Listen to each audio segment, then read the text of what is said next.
Yo, halo guys, kembali lagi bersama saya Hamfa di channel Pemalas dan ya, kali ini saya gak bahas politik lagi. Udah bosen gue ya. Tapi gue akan bahas konten sensitif lainnya, yaitu budaya yang menghambat kemajuan Indonesia. Wow, kurang sensitif apa coba? Oke, apa aja budaya Indonesia teman? Coba sebutin. Ada pengawetan mayat atau mak nene dari suku gak tahu itu namanya. Terus ada wayang, ada yang terkenal dari Madura Caro. Oh my god. Oke, apakah budaya menghambat kemajuan suatu etnis? Menurut saya iya. Lah, iya tuh bang, iya bener. Cek this out video biar gak salah paham. Chapter pertama, pengertian budaya. Ya, sebelum kita beralih ke pembahasan dagingnya, kita perlu tahu definisi budaya itu apa. Apa definisi budaya, teman-teman? Budaya adalah kebiasaan atau cara hidup suatu masyarakat yang telah diturunkan dari leluhur mereka secara turun-temurun.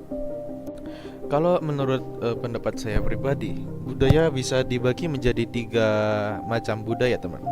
Yang pertama ada budaya yang bisa memajukan suatu etnis atau bangsa. Yang kedua adalah budaya yang netral. Dan yang terakhir adalah budaya yang dapat menghancurkan etnisnya sendiri. Dan menurut saya banyak budaya di Indonesia ini cenderung menghancurkan etnisnya sendiri, teman-teman ya.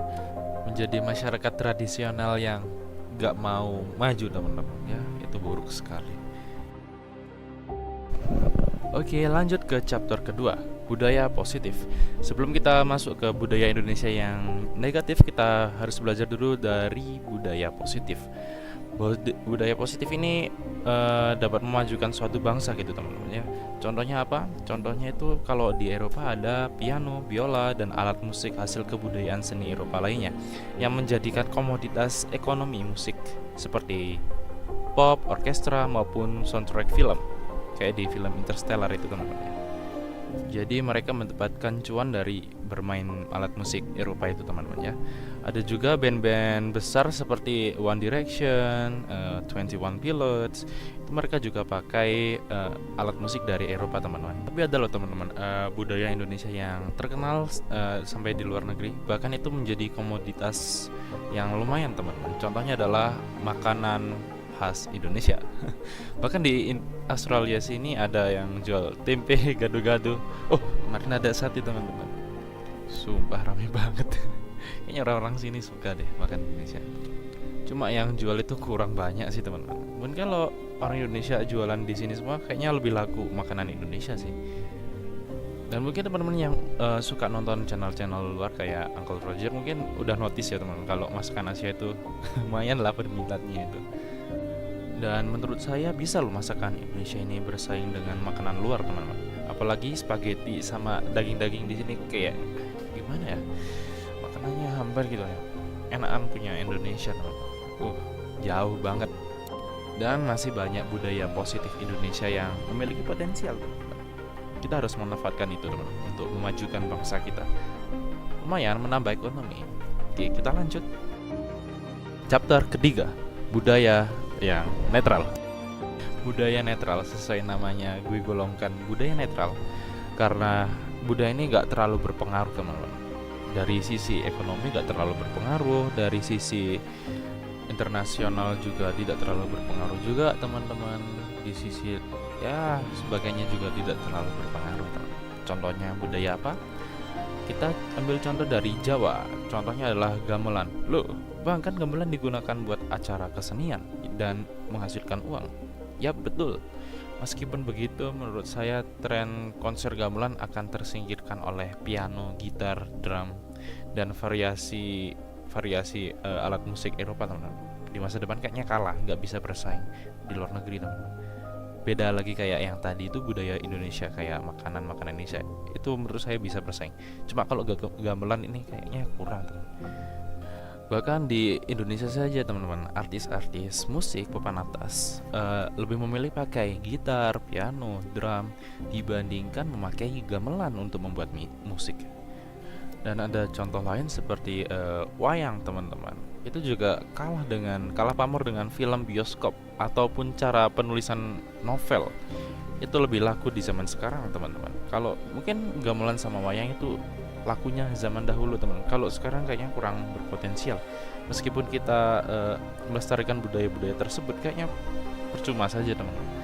Kayak kalau kita melestarikan budaya-budaya tersebut, kayak efeknya nggak terlalu signifikan, teman-teman, dari bidang ekonomi maupun pariwisata, teman-teman. Dan ada juga budaya yang menurut gue kalau dilestarikan nggak terlalu bermanfaat, teman-teman. Contohnya dance tradisional Nusantara, teman-teman, kayak reog, tari-tari itu, teman-teman. Itu kayaknya bakalan kalah, teman, kalah pamor dengan tarian di TikTok, teman.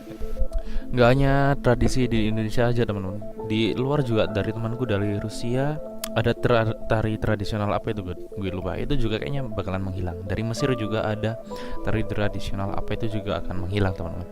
Ya ini semua faktornya cuma karena zaman lebih maju aja, teman-teman. Ngapain kita jadi kolot tradisional? Itu kan mereka cuma gara-gara UNESCO aja sih. Kalau gak ada UNESCO kan udah nggak tahu itu nasib tarian dari negara temanku itu hilang.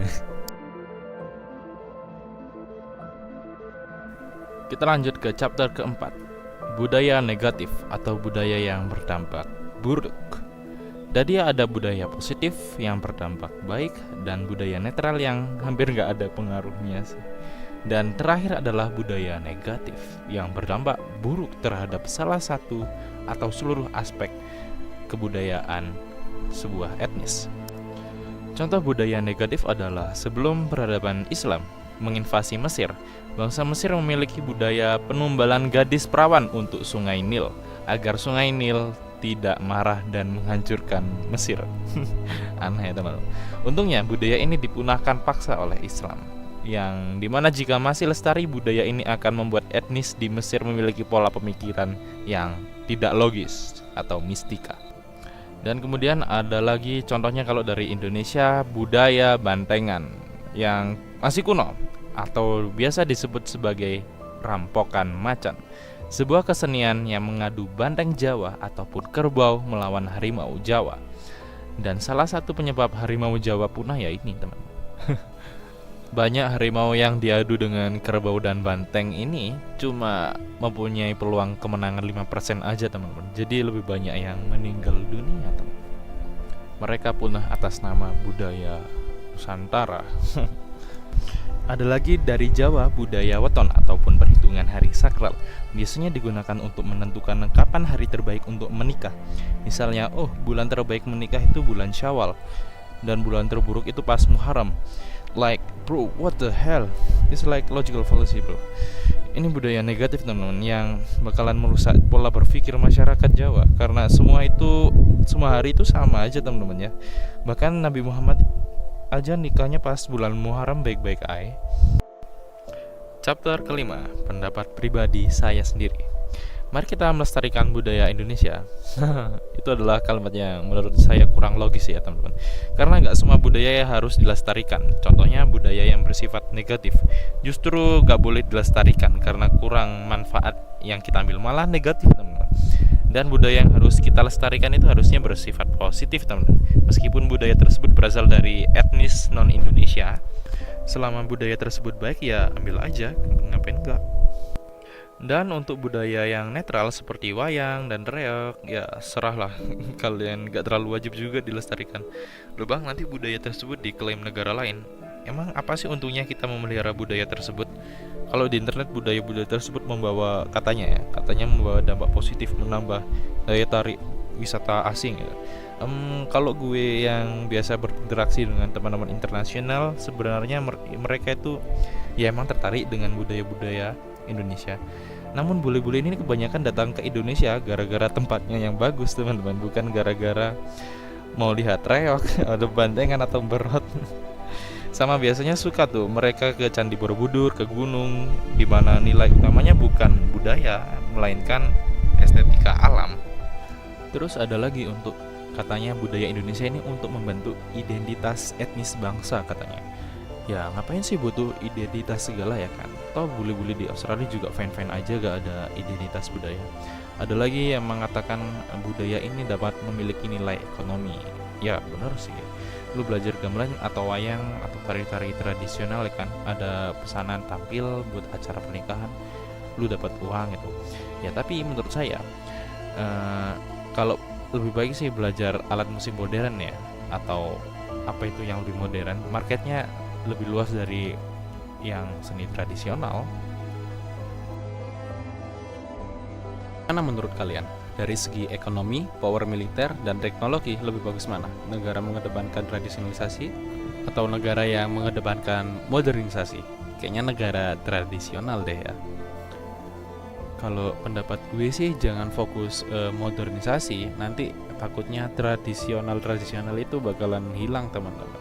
Tetap belajar hal-hal tradisional, seperti kata leluhur kita yang dijajah Belanda itu, rampokan itu juga, kerbau versus harimau itu juga harus dilestarikan lagi teman-teman, jangan sampai punah. Kalau gak ada harimau Jawa, pakai aja harimau Sumatera kan, belum punah. Leluhur kita kan gak ada yang cacat logika, semuanya patut dihormati. Jangan sampai Malaysia jadi modern gara-gara gak bisa klaim-klaim tradisi kita gitu teman-teman, bikin mereka iri dengan tradisionalitas kita. Jadi kesimpulannya, saya sangat setuju untuk melestarikan budaya tradisional Indonesia, termasuk rampokan ini. Pokoknya saya sangat setuju melestarikan budaya tradisional Indonesia dah. Dan jangan belajar investasi di Bali teman-teman, jangan. Kita harus menjadi yang budayanya, kita harus belajar yang budayanya. Untuk masalah investor ya, itu asing aja gak apa-apa lah. Oke, terima kasih dah menonton dan enggak.